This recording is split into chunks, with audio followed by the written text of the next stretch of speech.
Well, hi there. Are you tired of being broke, poor? Would you like to get rich quick and work only 3 hours a day? Well, watch my video on 10 steps how to not work and get rich, and download my audio book, and yeah, you'll be all good. I just wanted to do one of those.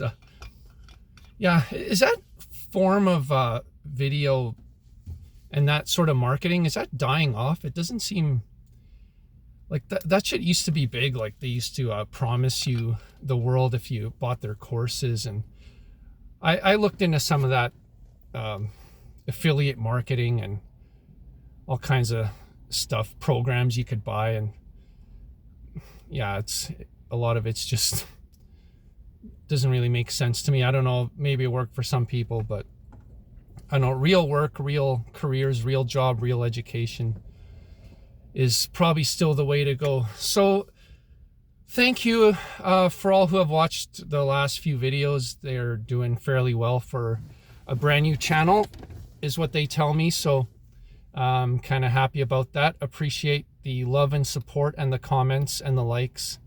And again, yeah, share those videos, share the hell out of them if you can. I want to get value to as many people as possible.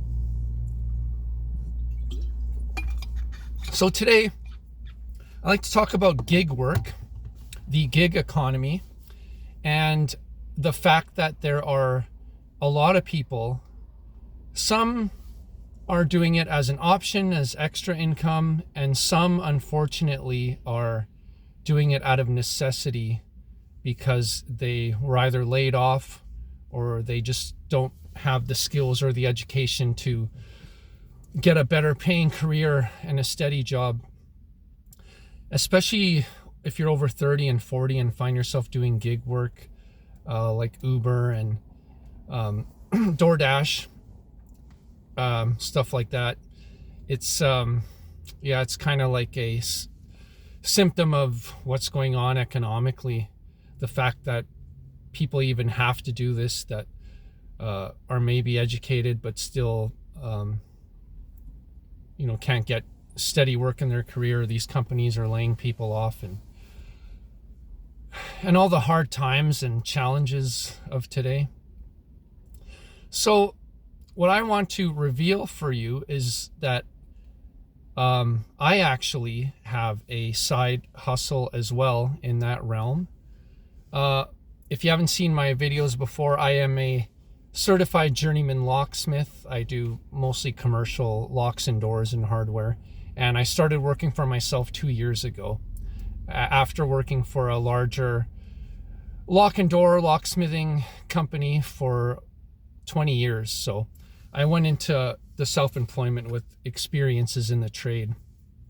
I have some other trade skills as well that I learned even earlier than that, working in rig shops. And I've always been a blue collar person, and that's how I've made my living.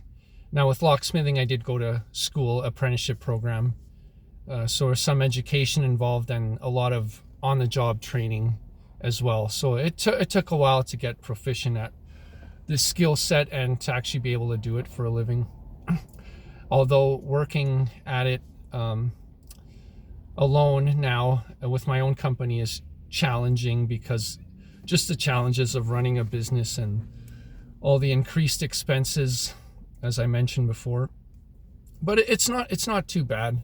I'm enjoying being my own boss for sure, even though my income at this point is a little bit lower, but I'm hoping that will change over time as I get more established. And I'm looking forward to it. I'm feeling fairly optimistic about it. It's an in-demand job that there's no off-season and no real downtime. Like here in Alberta, there's oil and gas industry that goes through peaks and valleys. It dips and there's layoffs, and then it goes through crazy boom periods where half the country moves to our province to work, and it's just insane. And then all the other industries benefit. The bars and restaurants are packed and waitresses are getting tips, and all around just hustle and bustle and a lot of money to be made. But overall, the economy is, not great. It's not great in the U.S. It's not great here. It's better in some parts of than others. Like from what I hear, Texas is doing well and Alberta's doing not too bad. But with that said, I will reveal my other side hustle aside from my regular job, and that is I do skip the dishes. It is like Uber Eats and DoorDash. Actually, Skip, if you're in the States, it's actually the same company now as Grubhub. Skip the Dishes was started, however, in 2012, I think. And it was actually founded and started by people here in Canada in Winnipeg. And since then, I believe there's a company out of the Netherlands, a Dutch company, that has bought Skip the Dishes or acquired it or some kind of merger or something. That as well as Grubhub. So Grubhub and Skip the Dishes are like the same company basically. I have the old blue and red carrier bag. The new ones are orange and it has the Grubhub logo on it, and the Skip is the same. So it's all the same shit now. Grubhub, Skip the Dishes, and this company out of the Netherlands. I can't remember what their name is. I'd have to look it up. Not that it matters too much. If you're working for one of these companies, that's not a huge concern. You just want to get orders and you want to get paid. So why am I doing this as a skilled tradesman and I'm doing this on the side?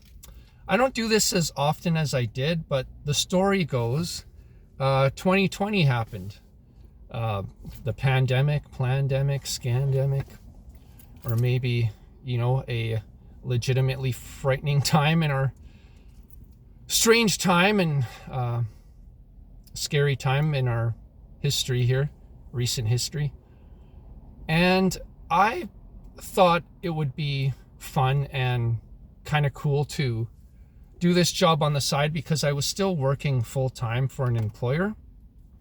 And since I have experience driving around doing service calls and I know the city very well, why not do this to make a few extra bucks during the pandemic where you couldn't really go out anyways? So I was bored on weekends because the bars were closed for most of 2020. So I decided to do this extra side hustle, and it was actually all right. It was pretty fun. I made a few extra bucks, and I found it was easy. It was a very sort of down, almost like a relaxing part of the day. Because with locksmithing, you run into a lot of challenges and problem solving and long days and hard work. And then this was like easy, just everything's on the app, and it was driving around almost like playing a video game, accomplishing missions and dropping off people's food. And just kind of, I felt like I was doing a good service, especially at the time when people were locked down, and it was very busy. Actually in 2020, the amount of orders and tips and stuff that were coming in on food delivery was crazy. You just don't see that anymore, unfortunately. If you're doing these type of jobs, you won't see the 2020 numbers. It's just people are going out to restaurants again to some extent. And also the industry's kind of saturated. Like there's so many drivers. Like here in Canada, we have we have Uber Eats and DoorDash. And DoorDash has gotten more popular over the years. But yeah, it's just flooded with people that are doing these jobs now. So it's a bit saturated and watered down. You don't get those crazy days where you're getting order after order and you're kind of stacking up the cash. It's not the best paying gig, I mean, I'd hate to do this, like, to try to make this work full time. It'd be way too scary, and the margins just aren't there. I mean, with gas prices and vehicle insurance and just the mileage you're putting on, which results in depreciation of your vehicle, that will take its toll. So I don't do it as much anymore. I try to be more efficient with my mileage. With my locksmithing job, fortunately, I live central, so I can I don't have to drive very far to a lot of my clients. There's a few that are a little bit further out, but even in Edmonton, like 20 minutes away from central, if you're going out to the suburbs, is not really that far. So yeah, all around the city, like I can get to most of the city within 20 minutes from my starting location. And I do skip the dishes probably 2-3 times a week for like a couple hours. They have these like flyby shifts where you can just log on to the app, and then if they're looking for drivers, you can just hit the green light and then you could start receiving some orders. So sometimes what I do is after I finish a locksmithing job, I will go onto the app if it's getting into the evening time where it's actually in demand. Then I'll start like just right on the fly right after my last job, just sort of change into kind of like Superman, you know, change outfits, pull my bag out, and then just hit the app and just start doing that, and then maybe kind of try to route it on the way home if possible, by picking the correct zone of delivery. So I've done that, and I've actually done kind of crazy stuff where I'd go back and forth, and I used to call it skip smithing, where I would be in the middle of a skip the dishes shift, and I get a call from a client that has a renter that's locked out of their basement or locked out of their house or lost their keys and needs the house rekeyed, and then I like put the app on pause and then like go over to the job site to do the door and cut the keys and all that, and then just quickly like send it the amount to my client to get paid, and then log right back onto the app, resume my skip the dishes shift, and just kind of go back and forth. I've done that a couple times, but it's pretty rare. I don't do the food delivery all that much. But I do see a lot of people doing it, even online, and it's kind of sad that it's come to this, that even people that have certain job skills are getting laid off or can't get full-time employment for what they really want to do. So they have to kind of fall back to these type of gig jobs, whether it's Uber or food delivery. So yeah, that's a bit sad, and it's kind of indicative of the economy. So just a sec here while I get some water here.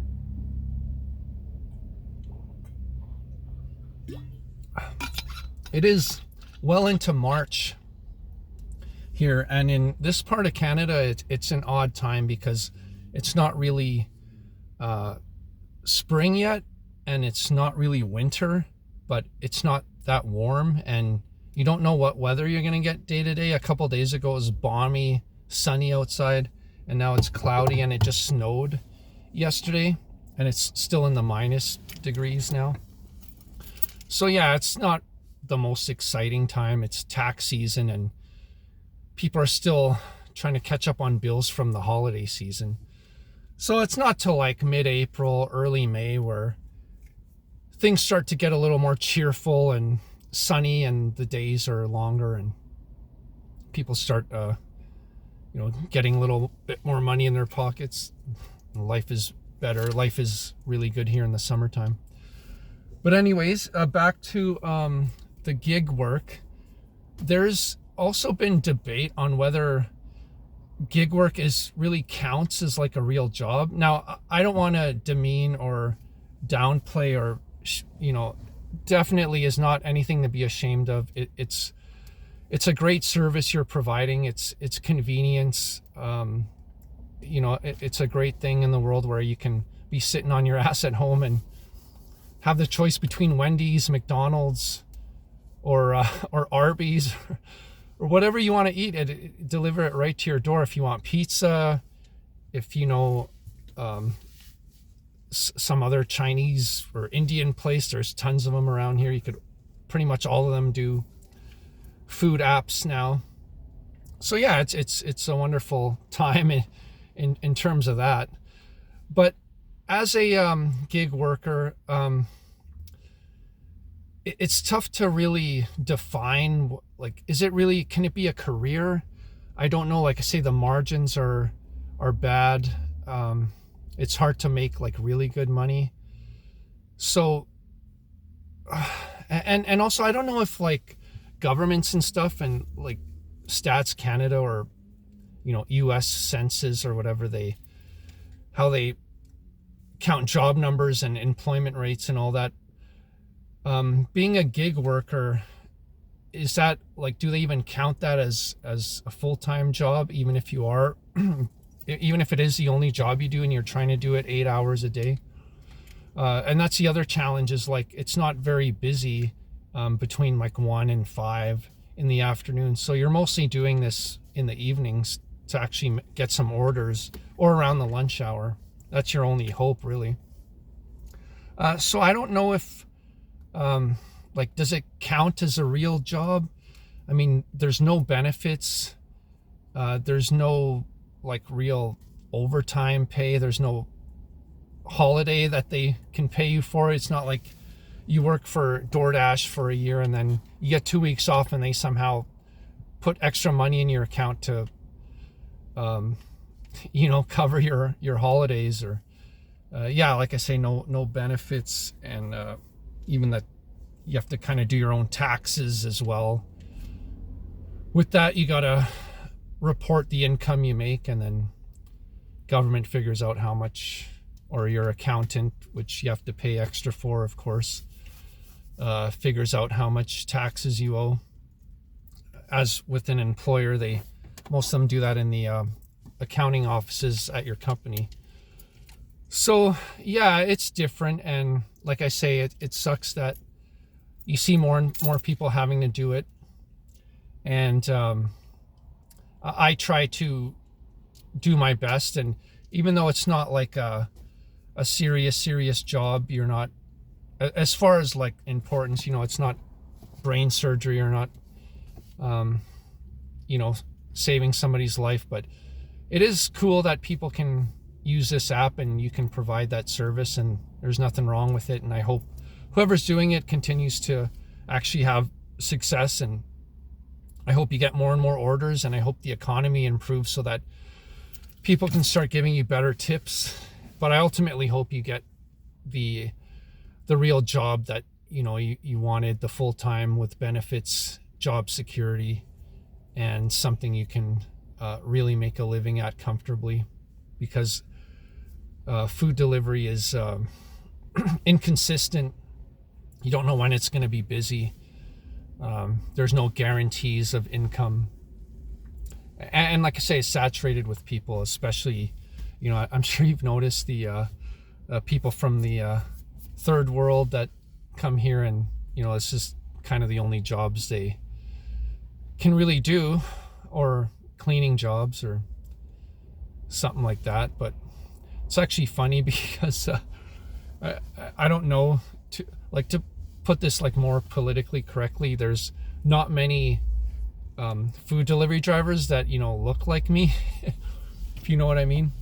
Actually dropped off a delivery to a gentleman the other day, a couple weeks ago, and he's like comes out to greet me. I give him his food, he says thanks and all that, and he tells me to drive safe and have a good day, and I tell him the same. And he goes